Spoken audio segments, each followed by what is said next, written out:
Salut, j'ai enfin un petit peu plus de disponibilité mentale et d'énergie suite à la fin de session là, pour pouvoir vous présenter des aides-mémoires à nouveau.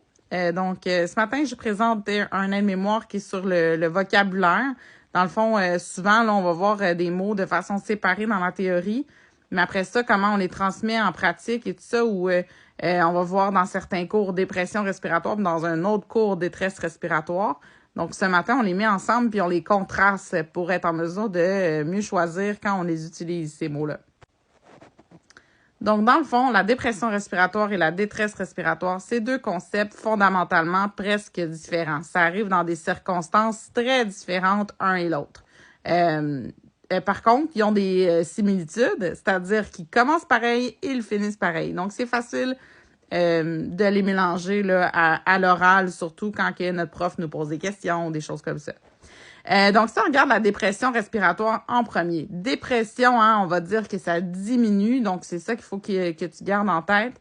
Dans la dépression respiratoire, c'est une diminution de l'état d'éveil et de la fréquence respiratoire de ton patient. Donc, c'est vraiment que tout diminue, si on veut. Donc, ça déprime, ça dépresse. Donc, en cas de dépression respiratoire, c'est causé par des médicaments qui vont déprimer, faire une dépression du système nerveux central. Donc, entre autres, ce qu'on voit souvent, c'est les opioïdes. Donc, quand tu as fait tes stages en chirurgie, par exemple, vous avez donné des opioïdes, des médicaments pour la douleur à vos patients. Ils ont des effets secondaires de diminuer l'état de conscience, de faire de la sédation. Et quand on cumule ces médicaments-là ou quand nos patients ont des facteurs de risque, on va se retrouver en dépression respiratoire. Et ça, c'est quelque chose qui s'installe très progressivement, comme la vraie dépression, OK? Donc, c'est quelque chose qui va s'installer progressivement, qui va pas arriver subitement. Et que à peu près tout le monde peut faire là, s'il commence à prendre des médicaments qui font une dépression du CNC. C'est-à-dire que tu n'es pas obligé d'avoir des pathologies préexistantes pour faire de la dépression respiratoire. Donc, on voit degré de sédation, qui augmente, une diminution de la fréquence respiratoire, de l'amplitude. Donc, finalement, au niveau respi, là, ça diminue, tout diminue. Donc, il n'y a pas de détresse à proprement dit. C'est vraiment quelque chose qui va s'atténuer, diminuer au fur et à mesure. Le traitement pour ça, c'est le Narcan pour aller controverser là, l'effet des opioïdes sur le système nerveux central.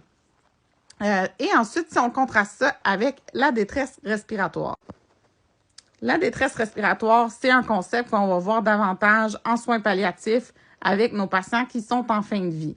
Par contre, ce concept-là, on pourrait sûrement l'appliquer à quelqu'un, par exemple, qui va avoir une insuffisance respiratoire aiguë. Là, ça va pas bien au niveau respiratoire de façon rapide et brusque. Donc, il n'est pas obligé d'être en soins palliatifs, mon patient, mais il pourra avoir les mêmes manifestations. OK? Donc, c'est une perturbation des échanges gazeux qui apparaît subitement, qui est causée par des états pathologiques.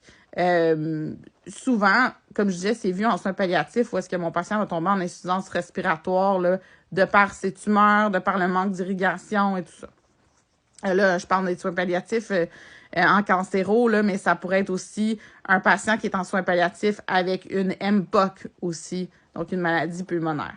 Dans le fond, c'est que la maladie est rendue tellement grave là, que là, il y a une décompensation brusque au niveau respiratoire.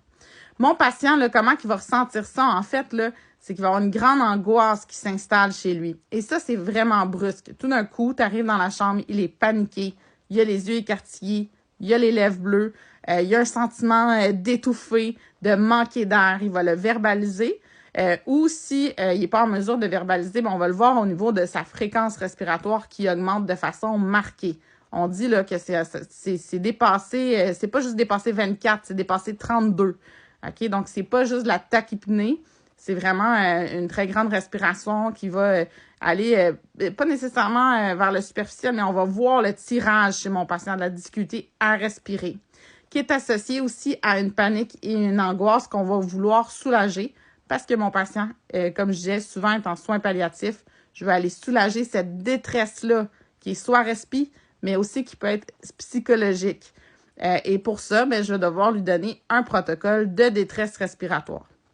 Donc, regardez que le mot ici veut tout dire. Mon patient va être en détresse, il est en souffrance au niveau respiratoire, au niveau psychologique, il est en angoisse, il a peur de mourir.